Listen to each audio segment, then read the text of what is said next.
तो 17th century आते आते यूरोप के जो प्रोडक्शन वाले थे, जो लोग वुड उगाते थे, उन लोगों ने सरकारों से कह कहकर जो नील की जो इंपोर्ट हो रहा था, यानी नील जो इंडिया से मंगाई जा रही थी, उस पर उन्होंने बैन लगवा दिया।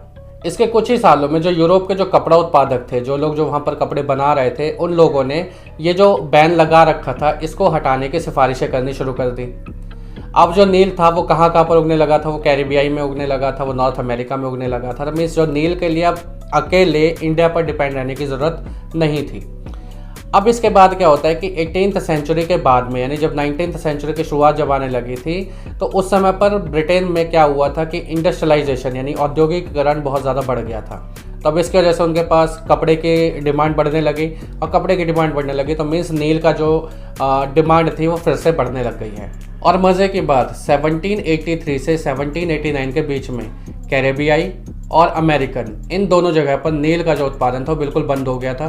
तो मीन्स पूरे वर्ल्ड में जो नील जो था वो अब हाफ ही प्रोड्यूस हो रहा था। अब ब्रिटेन के लोगों के लिए ये एक गोल्डन मोमेंट था कि अब इसको हम कैसे चेंज कर सकते हैं। तो इसके साथ ही ब्रिटेन के लोगों की भारत में नील के लिए इंटरेस्ट जागने लगा। 18th सेंचुरी के जो लास्ट डेकेड्स थे, उसमें ऑलरेडी बंगाल में जो नील था उसका उत्पादन बहुत ज़्यादा होने लगा था।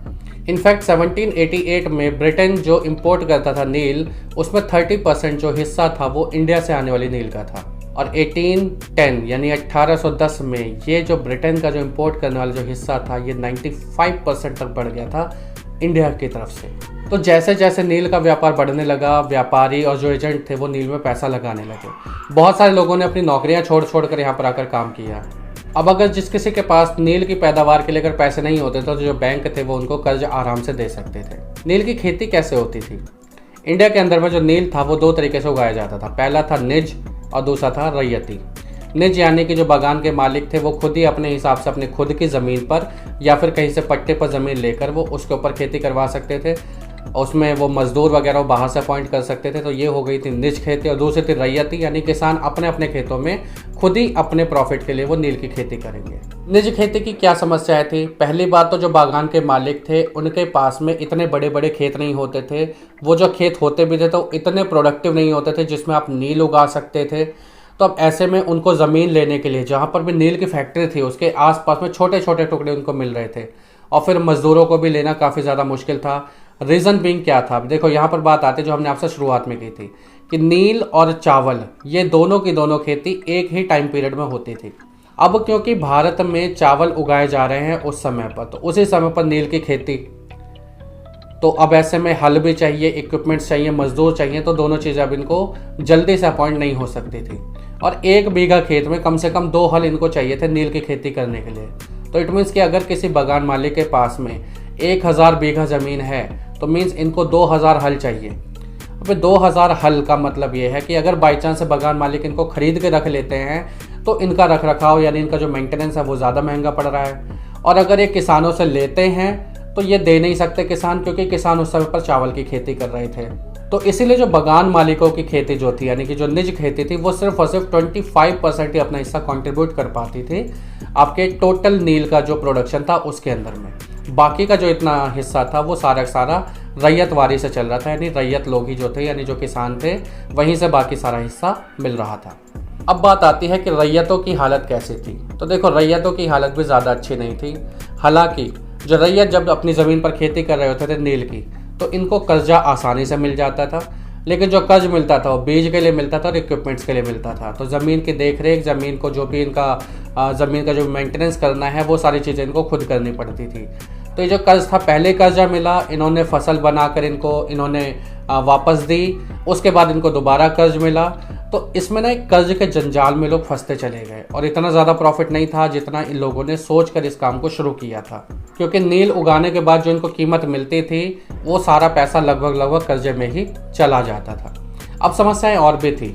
जो नील जो पैदा होगी वो उनके सबसे अच्छे वाले खेत के एरिया में होगी, और नील की खेती अगर हो जाए और उसके बाद क्या होता था कि जो नील के जो जड़ें थी वो काफ़ी गहरी थी और ज़मीन की सारी जो प्रोडक्टिविटी थी, जिसे हम कहते हैं उसकी उर्वरकता थी, उसके जो फर्टिलाइजेशन थे, वो सारी ख़त्म कर देती थी। तो अब ऐसे में अगर नील की खेती अगर कर ली, उसके बाद अगर ये सोचे कि चावल की खेती उसमें कर सके, तो ऐसा पॉसिबल नहीं था। तो ये भी एक बड़ी परेशानी थी इन लोगों के लिए। अब जब इतनी सारी समस्याएं हो रही हैं तो ऑब्वियस सी बात है कि नील की खेती का विद्रोह भी किया जाएगा। तो मार्च 1859 में किसानों ने, रैयतों ने नील की खेती का विद्रोह करना शुरू कर दिया। अब इसमें क्या हुआ कि बागान मालिकों, जिन्होंने कर्जा दे रखा था, उन लोगों को कर्जा देने से, यानी कि उनको कर्ज चुकाने से साफ मना कर दिया इन किसानों ने। रीज़न बीइंग इनके पास पैसा ही नहीं है, ये देंगे कहाँ से। और जो बागान मालिक थे वो उस पर ज़्यादा से ज़्यादा अपना ब्याज लगाते जा रहे हैं, अपना जुर्माना ज़्यादा से ज़्यादा वसूलने की कोशिश कर रहे हैं। तो किसान फिर सीधे सीधे आमने सामने आ गए। बागान मालिकों को पकड़ पकड़ कर पीटा गया। कई बार क्या हुआ कि जब बागान मालिक अपना पैसा वसूलने के लिए किसी लोगों को, यानी लठ वाले लोगों को, लठियारे लोगों को अगर वो भेजते भी थे गाँव में, तो उन लोगों को ये लोग लाठी मार मार कर खदेड़ देते थे। वहाँ गांव के जो किसान थे उन्होंने क्या किया कि अपने हथियार लेकर, वहाँ की जो औरतें थी उन्होंने अपने बर्तन ले लेकर नील की फैक्ट्रियों पर हमला कर दिया, उसको जला दिया, तोड़ दिया, फोड़ दिया, मतलब कुल मिलाकर काफ़ी ज़्यादा नुकसान कर दिया। अब जब ये खबर जब अंग्रेज़ों के पास पहुंची, अंग्रेज ऑलरेडी डरे पड़े थे। रीज़न बीइंग कि 1857 की क्रांति वहाँ पर चल रही थी और 1859 के टाइम पर, यानी दोबारा से वो इतना बड़ा दबाव एक साथ तो झेल नहीं सकते थे। तो इसके लिए उन्होंने क्या किया कि उन्होंने इस मामले को शांत करने की कोशिश की और 1859 की जो सर्दियाँ थी वहाँ पर लेफ्टिनेंट गवर्नर वहाँ पर अपना दौरा करने आते हैं। अब किसानों को क्या लगा कि जो अंग्रेज हैं ये इनकी दुर्दशा देखकर यहाँ पर आए हैं, लेकिन अंग्रेजों को डर किसी और बात का ही सता रहा था। मजिस्ट्रेट एस्ले एडन ने एक नोटिस जारी किया जिसमें लिखा हुआ था कि जो रैयत लोग हैं, यानी जो किसान हैं, उनको अब नील की खेती के लिए किसी कॉन्ट्रैक्ट की ज़रूरत नहीं है। लेकिन यहाँ अर्थ का अनर्थ हो गया। उन्होंने कहा कि आपको कॉन्ट्रैक्ट नहीं करना है, मीन्स अगर आप करना चाहते तो आप खेती कर सकते हो, आपको किसी कॉन्ट्रैक्ट के अंदर बंध कर काम नहीं करना है। तो इसमें बात क्या फैल गई कि जो ब्रिटेन की रानी विक्टोरिया है उसने साफ ये कह दिया कि अब आपको नील की खेती नहीं करनी है। अब यहाँ पर ईडन क्या कर रहे थे, ये चाह रहे थे कि जो किसानों का जो विरोध है वो ख़त्म हो जाए, लेकिन इनके विरोध को ख़त्म करने को किसानों ने अपना समर्थन मान लिया और यहाँ से जो स्थिति थी वो काफ़ी विकट हो गई।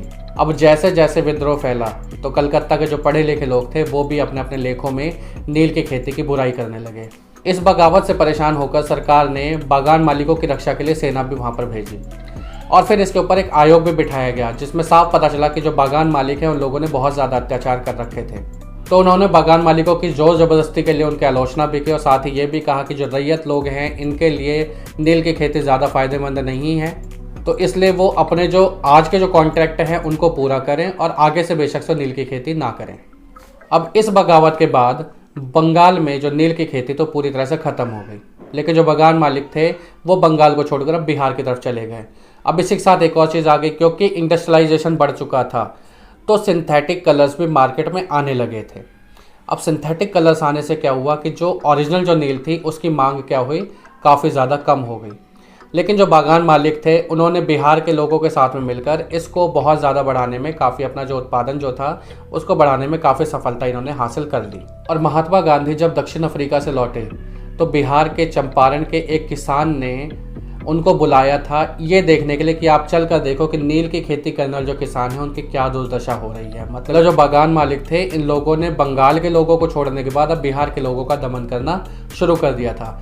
तो इसीलिए 1917 में जो महात्मा गांधी का जो दौरा था ये नील की खेती के किसानों की दुर्दशा के कारण था और यहीं से महात्मा गांधी ने आंदोलनों की शुरुआत की थी। तो स्टूडेंट्स ये है इस पूरे चैप्टर की समरी कह लो या एक्सप्लेनेशन कह लो, दोनों चीज़ें इसी के अंदर में हमने काफ़ी डिटेल में हमने इसको समझा है। और अब हम नेक्स्ट वीडियो में करेंगे हम इससे रिलेटेड जो टेक्स्ट बुक के क्वेश्चन आंसर्स हैं उनको। तो ये वीडियो आपको कैसे लगी नीचे कमेंट सेक्शन में जरूर बताइएगा और अगर आपको वीडियो अच्छी लगी है तो इस वीडियो को लाइक कीजिएगा और साथ ही साथ हमारे चैनल को सब्सक्राइब कर लीजिए अगर आप इस चैनल पर नए हैं। तो मिलते हैं आपसे अगली वीडियो में, तब तक के लिए बाय बाय।